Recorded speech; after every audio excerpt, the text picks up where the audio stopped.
பேரு மணிமாறன். மணிமாறன். ஆமா. சிம்ம ராசி. சிம்ம ராசி. மக நட்சத்திரம். இல்ல, கேட்க மாட்டேன். பூர நட்சத்திரம். இல்ல, அது தப்பு. ஆமா, தப்பா? ஆமா, ஆரவன் ஜோதியக்காரன். சரியில்லையே, எழுதுன சிம்ம ராசி. சிம்ம ராசின்னு எழுதி இருக்கிற எழுத்து என்ன?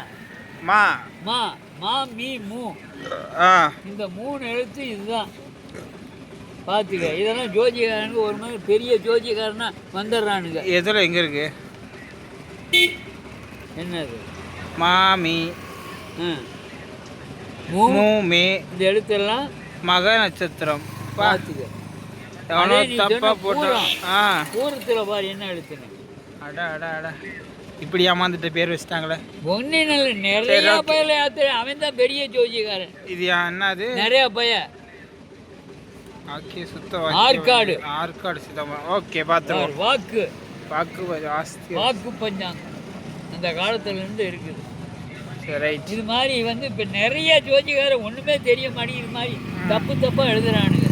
நட்சத்திரம்னா நைட்டு 12 ஆனா மக்கா நாள் கணக்கு போறியா? அப்படியா? தப்பு. அப்போ என்ன, பகலில் மட்டும் 12 மணி நேரம், இரவு மட்டும் எப்படி 6 மணி நேரம்? இரவு 12 மணி நேரம் இப்படி தான் மாற்றி விட்டு நட்சத்திரம் மாற்றி கல்யாணம் பண்ணி அப்புறம் அந்த பொண்ணு என்னன்னு அந்த புரிஞ்ச வேண்டாங்க. அப்புறம் இந்த பொண்ணு வேண்டான்னு புரிஞ்சுன்னு சொல்லிட்டு ஓடிடுறாரு. இது மாதிரி தப்பாக பார்த்தா என்னன்னா 10 பொருத்தம் இருக்குங்க. இந்த ஒரு பொருத்தத்தை மட்டும் விட்டியா? எதா குணத்தை? குணம் இல்லைன்னா குடும்பம் இல்லை. அப்புறம் இப்படித்தான் நிறையா கோர்ட்டில் நடக்குது.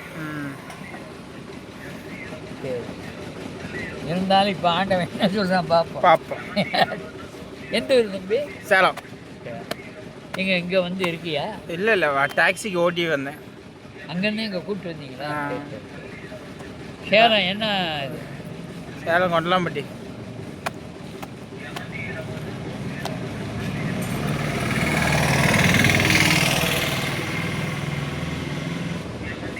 மணிமாறன்கிற பேருக்கு நேரங்காலம். வாமா மீனாட்சி, வா. வா.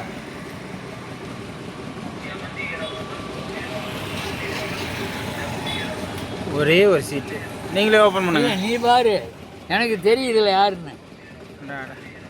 அதனால் நீயே பார்க்கணுங்கிறதுக்காகவே உங்ககிட்ட கொடுக்குறேன். நீங்களே ஓப்பன் பண்ணுங்க, நான் ஒரு கையில் வீடியோ எடுத்துகிட்ருக்கேன்.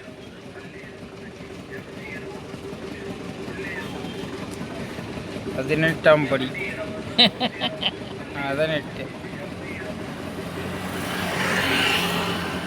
மணிகண்டன் தான். உன் பேர்? மணிமாறன். இது மணிகண்டன். நம்பர் 18. என்ன ராசி ஒன்று? சிம்ம ராசி. அதான் இப்போ தான் நம்மளே பார்த்துட்டேன். ரைட்டு. இப்போ இது வரலையும் கஷ்டம், இனிமேல் நல்லாயிருக்கும் அப்படிங்கிறதா அது. நம்பர் 18. வாக்கான கிரகமெல்லாம் உச்சமாற்றி வறுமையுடன் பெருமினியும் ஒளியலாது. போக்கான பொருளெல்லாம் சேரலாது. கொள்ளாத கட்டமெல்லாம் பறந்தே போச்சு. நோக்கத்திற்கு தவறியவே வகைகளாச்சு. நீடித்து தொழில் உனக்கு கேட்காத நன்றி இனி கேட்கலாச்சு. கவலையெல்லாம் நாளாடி நன்மையாச்சே.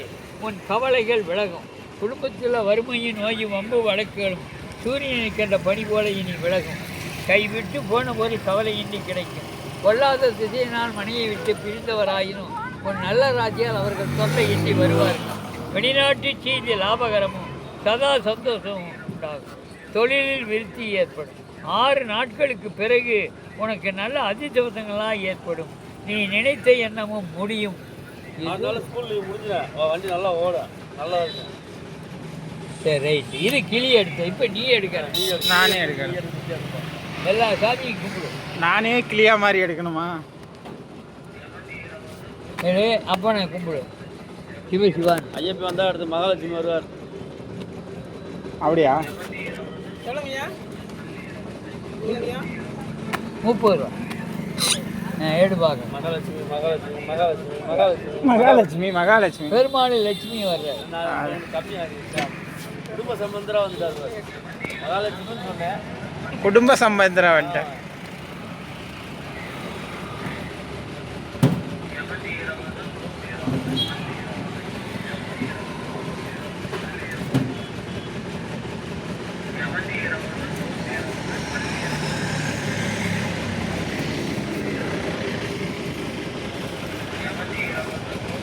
आर्काड पंचायत मलयाళ मांत्रिक देवदोषिயம் இந்த புக்கெல்லாம் கிடைக்குதாப்பா? புக்கெல்லாம் இப்போ கிடைக்குதா? எங்கேயுமே கிடைக்கும். திருச்சி போயிட்டு வந்து அங்கே வந்து திருச்சி இந்த பாலக்காரில் கிடைக்கும். இல்லை பணம் கட்டு நான் இங்கேருந்து செஞ்சு நான் பார்சல் அனுப்புவேன். 4வது பாட்டு படி நீங்களே படிங்க. நான் அவ்வளோவா படிப்பில்லை. நம்பர் 4. இப்போ நீ ரொம்ப கஷ்டத்தில் தான் இருக்கணும். இப்போ கஷ்டம்தான்.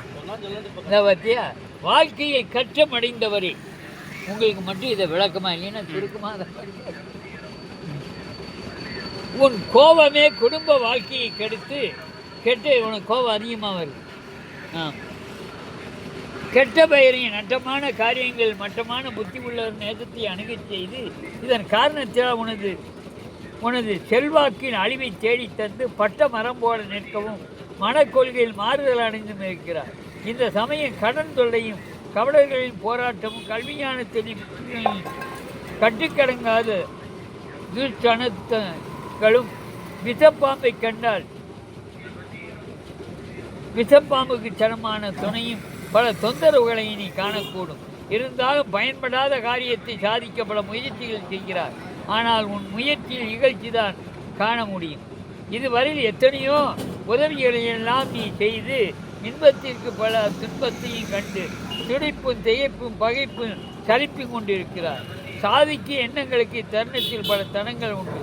உன்னுடைய பொருளையே உண்டு கழித்தவர் உன்னையே துரோகம் செய்து விரோதப்படுவார்கள். நீ ஊக்கமாக செய்யும் தொழிலை உளவாளியாக கெடுக்கவும் சிலர் திட்டமிடலாம். ஆனால் அந்த கட்டத்தின் மாத்திரம் உனக்கு அபஜயம் ஏற்படாது. மற்ற காரியங்கள்லாம் மகிழ்ச்சியை கொடுத்து அடுத்த மாதம் 5ஆம் தேதி வரை நிகழ்ச்சி தான். அப்படின்னா சித்திரை 5 தேதி வரை நீ சரியில்லை. அதுக்கப்புறம் வந்து பள்ளிக்கூடத்துலேயே விட்டுருவாங்க. வண்டி நல்லா ஓடும், நான் டெவலப்பாக இருக்கும். சரி ரைட்டு. இது நீ எடுத்து வச்சிட்டா? ஆமாம். சரி ரைட்டு.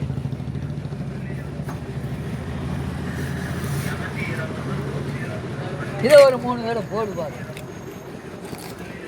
சோழி போட போகணுமா? பொண்ணு நீ பாட்டுக்கு போடக்கூடாது. எதுக்காக இந்த முத்து சொல்லுங்க நீங்களே. தெரியாதுல பையன் பார்த்து படித்தா வந்து உன் கோரிக்கை என்ன அதெல்லாம் நிறைவேறணும் நடக்கும் அப்படின்னு முதல்ல நம்ம அப்பன் கணபதி முதல்ல எல்லாத்தையும் கும்பிட்டு அப்பனையும் கும்பிட்டு உன் குலதெய்வத்தையும் கும்பிட்டு 3 தடவை போடு பார்க்கலாம் என்ன ஆண்டு சொல்கிறார் உனக்கு. 6 போடு. 1 7 6 1 6 பார்க்கணும். நீ ஓட்ட முச்சுக்கு ஆண்டவன் என்ன சொல்கிறார்?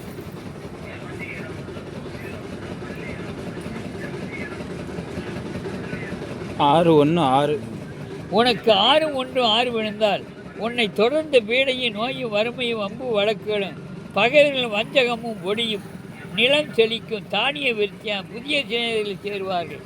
அதனால் உனக்கு லாபமே உண்டாகும். சோழியும்